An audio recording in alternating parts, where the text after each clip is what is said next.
I'm going to read you The Sour Grape by Jory and Pete Oswald. The Sour Grape.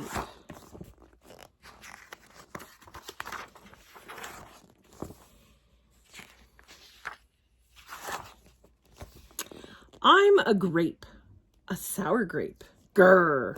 If somebody upsets me, I'll remember it. If somebody wrongs me, I won't forget it. If somebody insults me, I'll never ignore it. Nope.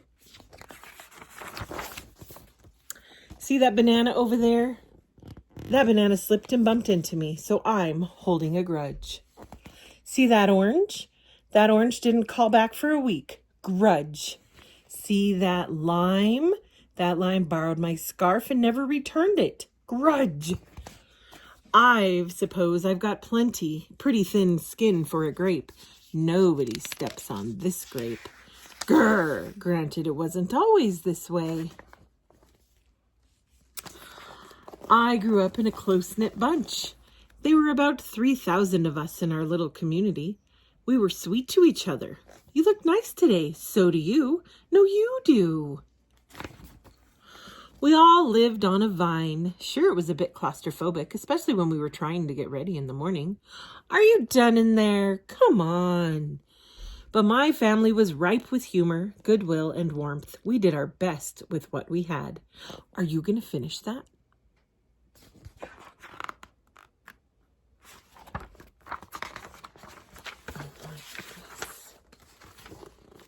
My grandparents visited us on the weekends. We'd stroll in the sun and they'd teach us what they knew. They said that it takes a bunch to raise a seed. They said that good grapes roll their own way in life. They told us to be kind, forgiving, considerate, and grateful. Or grateful, my grandpa said with a wink. Above all, no matter what, life throws at you and there will be a lot. Try to stay sweet, my grandma said. Indeed, we said in response. And for a while, I was the sweetest of sweet. I said, please. I said, thank you. I brushed aside life's little annoyances. I knew how good I had it. Oops, haha, no problem at all. But then one day, something changed in me. It was my birthday. I had rigorously and vigorously planned a big party for weeks. I'd sent out invitations with the date prominently displayed. Get this, I had a Ferris wheel, a magician, and hay rides.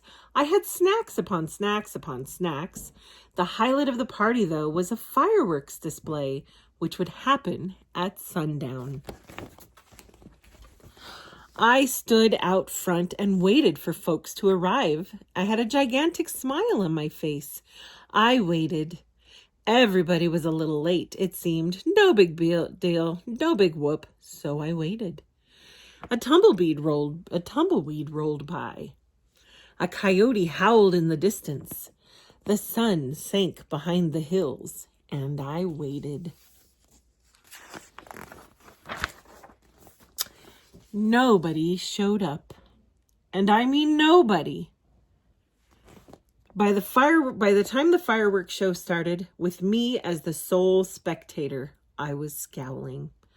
I considered everybody I'd invited, and only one thought came to mind. Grudge, grudge, grudge, grudge, grudge, grudge, grudge, grudge, grudge.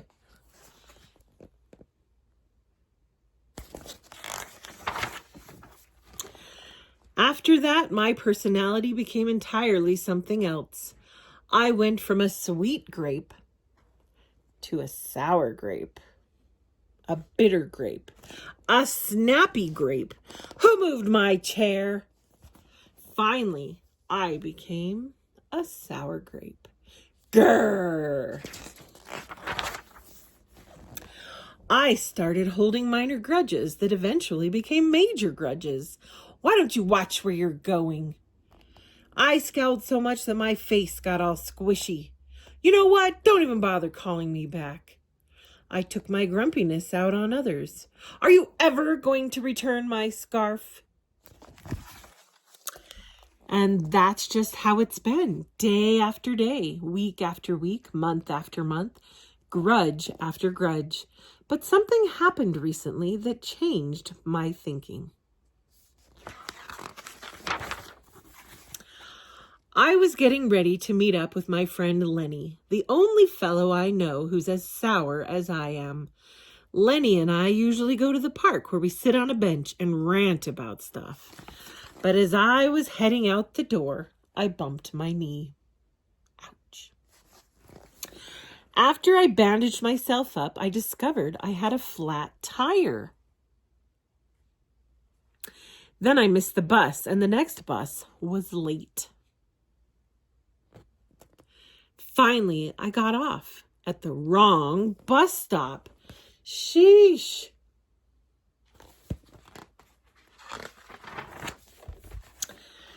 By the time I arrived at the park, it was getting dark.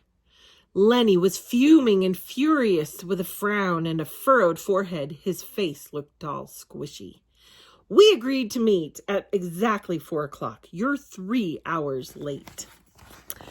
I tried to explain why I was so tardy, but Lenny wouldn't listen. He'd already made up his mind. He formed a huge grudge, and he wouldn't budge. I couldn't believe it. How unfair, I thought. How ridiculous, I thought. How similar to the way I would react.